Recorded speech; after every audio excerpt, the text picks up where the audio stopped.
আসসালামু আলাইকুম ভিউয়ার্স, আমি শামীমা আক্তার স্বপ্না সিলেট থেকে বলছি। আশা করছি যে যেখান থেকেই আমার ভিডিওটি দেখছেন সবাই আল্লাহর রহমতে ভালো আছেন, আমরাও ভালো আছি।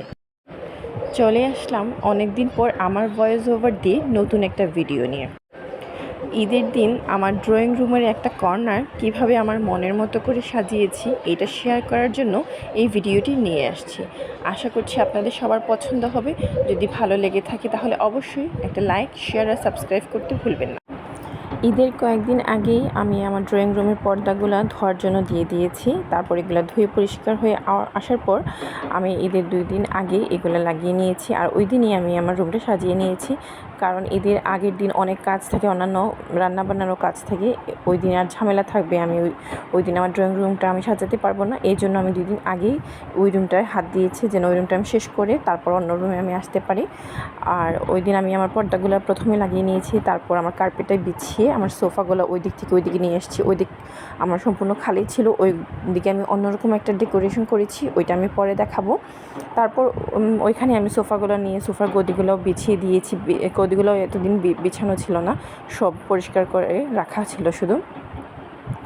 দেন আমি সাইডের যে কর্নার ছোটো ছোটো টেবিল থাকে ওইগুলোও দিয়ে দিয়েছি। ওইগুলো কাপড় বিছিয়ে, ওইগুলো কিছু শোপিস ছিল, তারপর ফ্রেম ছিল, বই, ওইগুলো যা যা ছিল ওইগুলো মুছে পরিষ্কার করে আমি সবগুলো দেওয়া হয়ে গেছে। আর এর আগেও আমি পুরো রুমটা আমাদের পরিষ্কার করা হয়েছিল।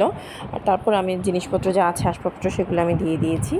দেন আমি টি টেবিলের কাপড়টা ধোয়া হয়ে গেছে, টি টেবিলের কাপড়টাও বিছিয়ে নিয়েছি। আর এখানে একটি গাছ দেখতে পারবেন, এইটা অন্য একটা বালতির মধ্যে ছিল, বাট বালতি থেকে গাছটা অনেক বড় হয়ে গিয়েছিল, তাই আমি এই বাস্কেটটা আড়ং থেকে কিনে নিয়ে এসেছিলাম।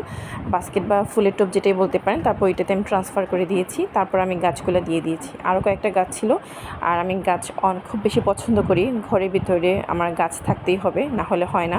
তো প্রত্যেকটা কর্নারই, আমার ঘরের প্রত্যেকটা কর্নারে ছোটো বড় অনেকগুলো গাছ দেখতে পারবেন।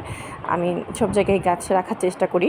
দেন তারপর গাছগুলো দিয়ে দিয়েছি। তারপর আমি রাতের বেলা, ওই দিন রাতের বেলায় বালিশগুলো বিছিয়ে দিয়েছি। তারপর আর বাকি যা যা ছিল ওইগুলোও শেষ করে দিয়েছি। আর এটা হচ্ছে আমার ওই কর্নারে ফাইনাল একটা লুক। ওই দিন রাতে আমি ঠিক রাত মেবি 2:30 বাজে তখন আমি ভিডিওটা করছি। আর ওই কর্নারটা করা হয়নি, ওইটা আমি আরেকটা ভিডিওতে দেখাবো। জাস্ট একটা কর্নারে দেখাচ্ছি ওইখানে কী কী দেওয়া হয়েছে, কীভাবে সেট করেছি। জানি না আপনাদের কতটুকু ভালো লাগবে। যদি ভালো লাগে থাকে তাহলে প্লিজ প্লিজ প্লিজ একটা লাইক, শেয়ার, সাবস্ক্রাইব করতে ভুলবেন না। আর অবশ্যই আমাদের জন্য দোয়া করবেন। ভালো থাকবেন। আমি আরেকটা কর্নারের ভিডিও নিয়ে আমি আরেকবার আসবো। টিল দেন সবাই ভালো থাকবেন, সুস্থ থাকবেন, আমাদের জন্য দোয়া করবেন। আল্লাহ হাফিজ।